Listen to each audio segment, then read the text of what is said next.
Pessoal, bom dia, boa tarde, boa noite. Deu para ver aí pela vinheta que a coisa vem um pouquinho pesada. Nós vamos estar falando do grande obra, da grande novela do Robert Louis Stevenson, O Médico e o Monstro. Primeiro falando um pouquinho desse livro da Martine Claret, que eu achei uma grande sacada. Foi um livro que eles juntaram os três grandes títulos, na minha visão, os três grandes títulos do gótico, ainda que você tenha o Lobisomem também como uma outra obra que poderia estar inserida aqui, mas os três grandes contos góticos, ou pelo menos os três grandes títulos góticos, já que Frankenstein é um romance e o Drácula também é de Bram Stoker, Frankenstein da Mary Shelley, Drácula do Bram Stoker, todos os dois são romances, mas o Médico Monstro não é um romance, é uma novela. E por que eu considero e caracterizo esta obra do Stevenson como uma novela? Existem três formas de você definir uma obra que chega na sua mão quando o contexto é mais ou menos como este aqui. A primeira é o conto, que normalmente são textos bem pequenos, bem menores do que a novela. E depois você tem a novela, que é um texto intermediário entre os contos e os romances. O que dá à novela esta performance é o fato de que normalmente é um conto um pouco maior, com 90, 95 páginas mais ou menos, onde a trama é uma só e existem poucos personagens participando de tudo isso. Não é, nem pense com novela em comparação àquilo que se dá na TV, tá certo? Então, esta novela do Robert Louis Stevenson, ela foi extraordinariamente feita, e eu diria por que extraordinário. Primeiro, porque ele nunca teve a visão de escrever tanto a sua primeira grande obra, que é A Ilha dos Piratas, A Ilha do Tesouro, como depois esta aqui. Ele nunca focou, nunca se quis construir uma obra que viesse aí a lhe trazer alguma fama. Ele simplesmente, despretensiosamente, escreveu as duas novelas que vieram a trazer a ele ao hall da fama. Ele é um cara da Escócia, século XIX, nasceu em 1850, se eu não estou enganado, e vai morrer em 1844, se salvo engano não estou. Ele adquiriu tuberculose e acabou morrendo muito cedo. Mas o primeiro, por exemplo, A Ilha dos Piratas, a Ilha do Tesouro, ele escreveu para o seu enteado.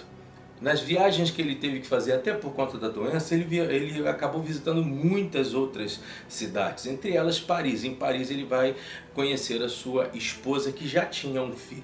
E é para este menino que ele escreve A Ilha do Tesouro. Mais à frente ele vai ter um sonho, vai ter um pesadelo, e aí acaba, a partir desse pesadelo, criando a ideia deste conto que aqui está, ou desta novela que aqui está.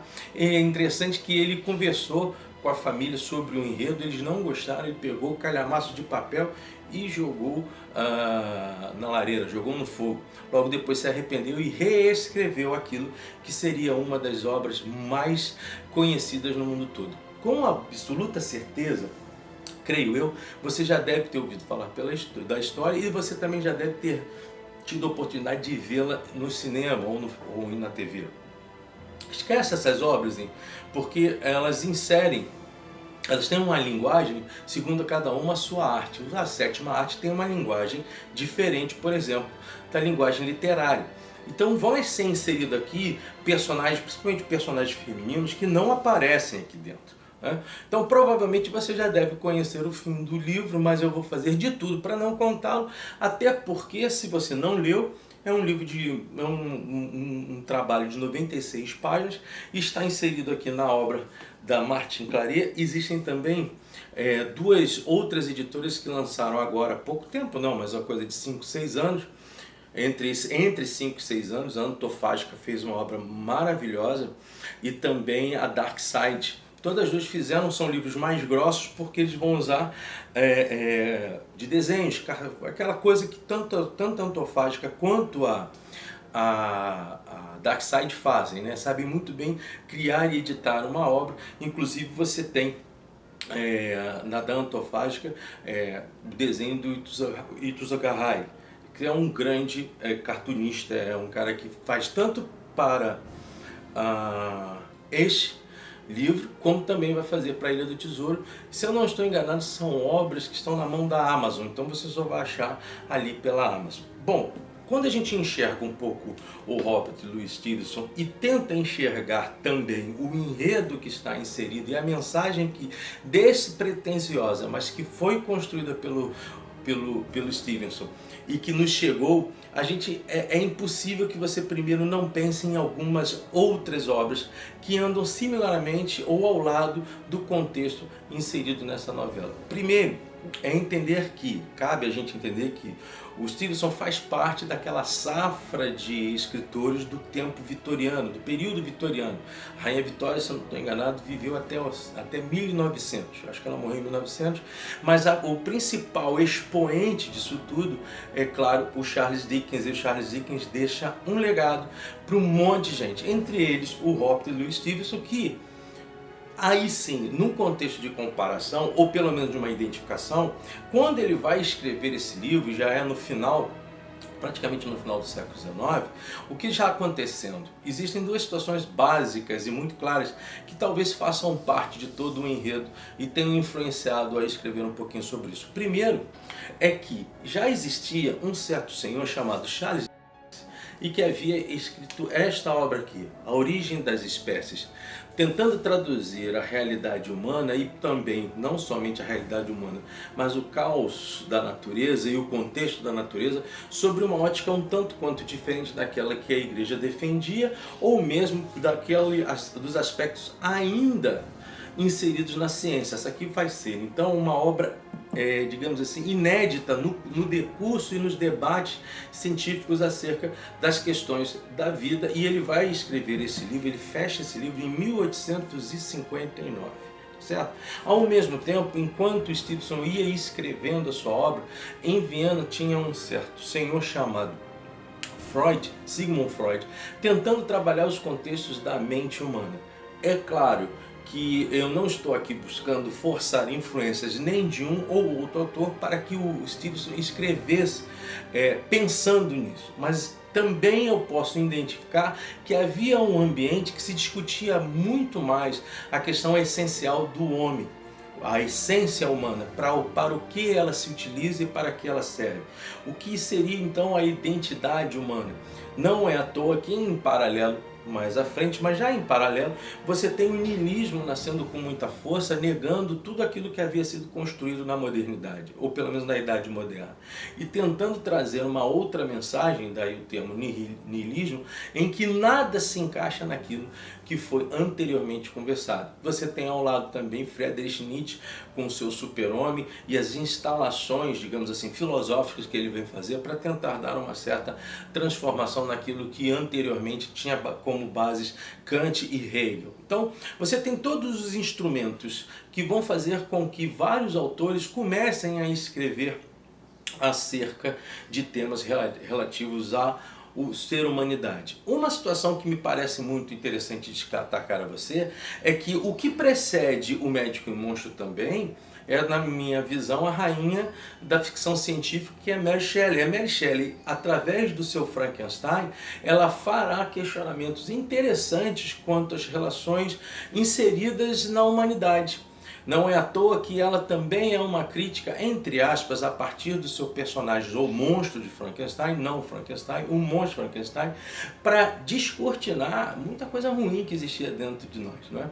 Ao mesmo tempo, o próprio Polidori, que vai fazer um livro, O Vampiro, ao lado da Mary Shelley, lá na casa do Byron, do Lord Byron, quando ali eles estavam fazendo uma aposta quem escrevia o melhor conto gótico, ele também descreve um vampiro cheio de razões e cheio de sentimentos humanos. Uma das vergonhas, inclusive, que mostram o lado, digamos, ruim do ser humano está na própria atitude de Lord Byron quando usurpou, quando roubou mesmo o título de Polidori, que veio morrer muito cedo, inclusive entristecido por esta situação. Agora, eu também tenho livros que fazem parte também de personagens que trazem as mesmas questões do Dr. Henry Jekyll e ao mesmo tempo o Sr. Edward Hyde, que é este aqui, olha, o retrato de Dorian Gray.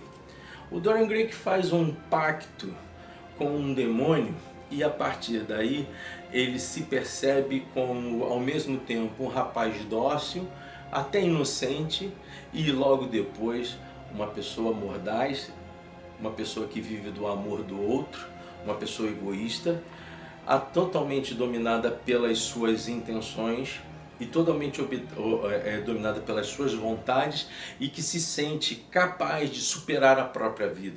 E a sua imortalidade será questionada em muito pelo Oscar Wilde, a partir de valores inclusive críticos ao moralismo britânico de época. Uma outra obra que a gente pode fazer uma certa relação e um certo diálogo com o médico e o monstro é essa do H.G. Wells, O Homem Invisível. O Homem Invisível, inclusive, eu tenho ele aqui no canal. É só você ir lá e você vai achar o tema sobre o H.G. Wells e o Homem Invisível. Aquele médico que, diante da sua ganância, digamos assim, científica, acaba por se transformar num ser sem forma, invisível, e que também não apenas o deforma fisicamente, mas o deforma na mente. Uma outra obra que também eu falei aqui no canal, e essa aqui está mais próxima, como encarar aí sim o romance, esses dois aqui, mais esses três, são 3 romances sim, O Fantasma da Ópera, do Gaston Leroux, como tentar entender a exata ideia de amor a partir do personagem central e como isso é um joguete nas relações humanas. Também é um outro livro que anda ao lado desse que está aqui. As influências detetivescas que você vai ver aqui, e eu vou falar já já sobre elas também são ocupadas por uma outra questão que eu acho extremamente interessante numa dessas obras desse senhor aqui, Edgar Allan Poe. Talvez seja o livro mais próximo, ou perdão, o conto mais próximo à novela, que é justamente William Wilson. Está aqui, ó. O contexto de essência e o contexto de existência, o estilo e a forma do personagem William Wilson muito se parece ao nosso querido Hyde e o nosso estimado Jekyll. O monstro, talvez ele se deixe levar por aquilo que há de pior no ser humano, enquanto o médico ele se deixa guiar por aquilo que há de mais nobre no ser humano.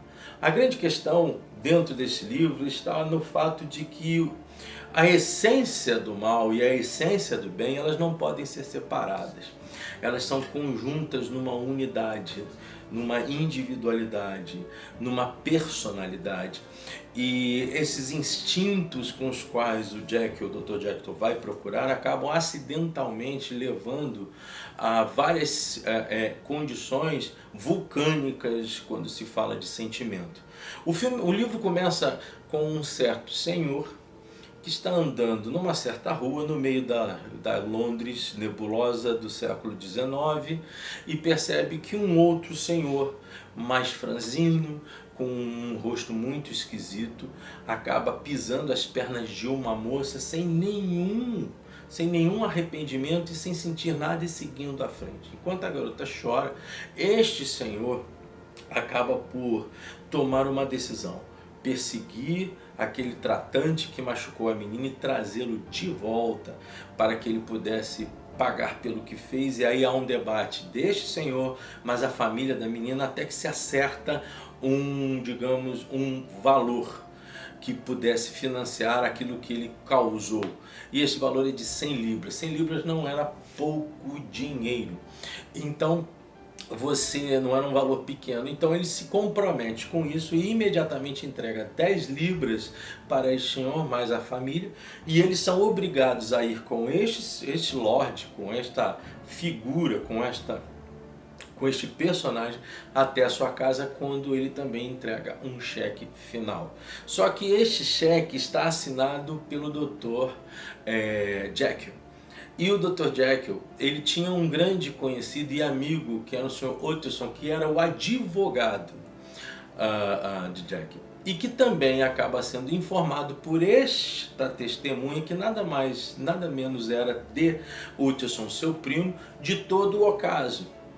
A grande questão, e que o Utterson tinha em suas mãos por ser advogado do Dr. Jekyll, além de amigo, ele tinha um testamento ao qual esse senhor, Dr. Jekyll, deixava tudo aquilo que ele possuía em caso de sumiço ou morte para o senhor Hyde. E aí você começa um outro contexto inserido na novela O Médico em Monstro. Ao mesmo tempo que ela tem as questões góticas, ela vai trabalhar as questões detetivescas. E aí você não tem como fugir das obras do Sir Conan Doyle e do seu famoso Sherlock Holmes. Utterson será uma espécie de Sherlock Holmes dentro deste contexto aqui sugerido pelo livro. Essas obras, elas venderam rápido e tiveram um grande sucesso porque elas fazem parte de uma categoria de livros na época chamada Shillings, que era justamente um valor pequeno, um shilling em inglês. Se hoje a gente tivesse fazer uma comparação com a nossa moeda, custaria um pouco menos de R$4. Então esses textos eram disseminados de forma muito rápida entre a população e caía no gosto pessoal. Isso fez com que o Robert Louis Stevenson tivesse uma proeminência nos contextos literários de época. E tanta proeminência teve que ele também vai ser a influência para esta senhorinha aqui, ó, Agatha Christie. Agatha Christie também faz parte de um contexto preliminar de influências do Robert Louis Stevenson. Mas a gente também não pode esquecer do próprio Chesterton com seu Padre Brown, que também dedicava ao Robert Louis Stevenson alguma das suas influências recebidas deste autor. A obra em si, ela acaba então sujeitando-nos a analisar algumas coisas que servem-nos para os nossos dias. Todos vocês já devem ter visto este enredo no cinema, através de desenhos, através de filmes, séries, e seja lá o que for. Mas o que mais me interessa aqui é que você não siga a lógica cinematográfica e tente compreender e retirar desta obra algo muito importante que nós estamos vivendo nos dias de hoje. Quem é você em essência? Quem somos nós em essência? O que eu começo a perceber cada vez mais é que pessoas que eram Jekylls no seu dia a dia têm, por conta de várias situações, sejam elas religiosas, políticas, pessoais, se transformando, elas têm se transformado em Hyders, grandes Hyders. E os Jekyll e Hyde também são potencializados na internet. Pessoas que são incapazes de levantar um dedo contra você no dia a dia são verdadeiras vilãs digitais. São capazes de estruturar mentiras, cultivar ameaças, e todo este contexto cai muito bem dentro deste conto de Robert Louis Stevenson. Uma outra questão bastante interessante ao discutir este homem: ele não teve tempo para viver tudo aquilo que ele cultivou através das suas obras, mas foi um homem livre a ponto de, nas suas viagens, acabar por chegar na ilha de Samoa. E é ali que ele vai viver os seus últimos 4 anos. E mais interessante ainda, todos os habitantes daquela região chamavam de contador de histórias. Robert Louis Stevenson tratou a vida como um livro e fez de um livro a sua vida. Vale muito a pena você buscar ler O Médico em Monstro. Existem várias dissertações, monografias, teses, principalmente no campo da psicanálise, avaliando o mito do Dr. Jekyll e o do Sr. Hyde. A obra, inclusive, ela, literalmente falando, não tem nada de O Médico em um Monstro, é o estranho caso do Dr. Jekyll e o do Sr. Hyde. Nada tão estranho que não seja tão diariamente cotidiano nas nossas vidas. Pessoas que têm a capacidade de se transformar em monstros, mesmo que sejam as mais dóceis possíveis. Proponho esta obra, proponho muito, se você quer ter os 3 contos, não recebo nada da Martin Claret, mas proponho muito, se você quer os 3 contos, ou pelo menos os 2 romances e a novela juntos, que você adquira esta obra. Eu não sei mais se a Martin Claret ainda está editando isso aqui, eu acho que inclusive já saiu do mercado, mas a gente sempre acha, quando quer um livro desses. Deixo para vocês o meu pedido mais uma vez, curtam o canal, participem conosco, trabalhem aqui, clica no sininho, estejam conosco para que a gente possa fazer o canal crescer cada vez mais, dia a dia, e cada vez mais poder trocar com você influências literárias. Semana que vem vai ser para mim um dos melhores dias aqui do Virando as Páginas. Eu estarei falando do maravilhoso, do extraordinário, do simplérrimo e capaz escritor Ariano Suassuna e a sua obra magna, que você conhece e que eu também conheço, mas só falo o nome dela na semana que vem. Grande abraço, curte, participa conosco. Até a próxima, se Deus quiser. Até logo.